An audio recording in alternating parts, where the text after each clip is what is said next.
Welcome. So in this video, we'll be answering this question before us. It says the graph below could be which of these? So let's look at this for a second. I think it's quite clear that it's a sine graph.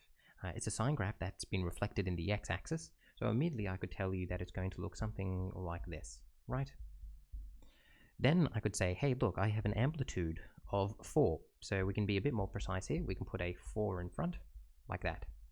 So we've identified that it's sine, we've identified that it's been reflected across the x-axis, and we've identified our amplitude. But then we have to look and see our period. Well, as you can see here, the period, so remember one full cycle, is going to be pi. So the period is pi. So what does that mean is going to go in front of my x here?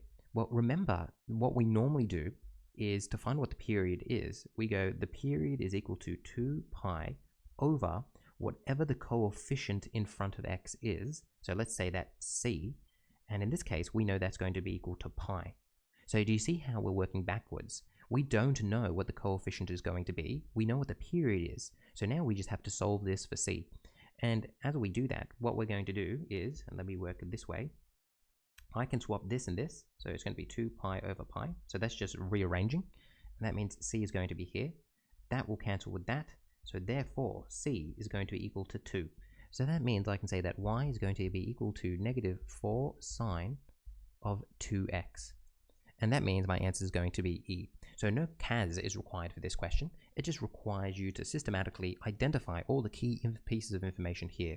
So if we were just to review that again, we were able to say that it's a sine graph, and we were able to recognize that it was a sine graph just by looking at it. You just need to know what a sine and cos graph look like.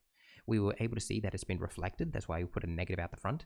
We were able to identify the amplitude, that's why we put a 4. And then finally, we identified that the period was going to be pi, and then we worked backwards to figure out what the coefficient was going to be in front of our x there. And that's what we did. Hopefully you found this useful, and I'll see you in the next one.